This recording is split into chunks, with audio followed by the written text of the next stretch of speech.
Welcome back to our channel.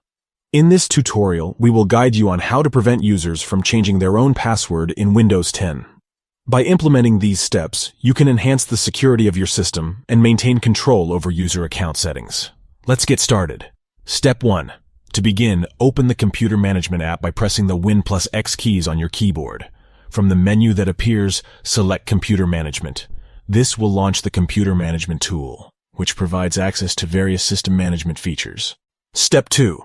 In the Computer Management window, expand System Tools, then Local Users and Groups, and finally, select or highlight the Users folder. This will display a list of user accounts on your system. Step 3. From the right side pane, locate and select the user account that you want to prevent from changing their password. Right-click on the user account and select Properties from the menu that appears. Step 4. The User Properties dialog box will open. Select the General tab, and you will find a checkbox labeled User Cannot Change Password. Check this box to prevent the selected user from changing their password. Click Apply, followed by OK to save the changes. Step 5. If the selected user is an administrator, you may encounter a warning message. To work around this, you can temporarily change the user account from administrator to standard user.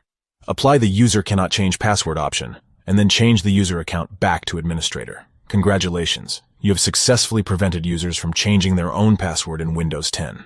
These changes will take effect immediately, without the need to restart your system.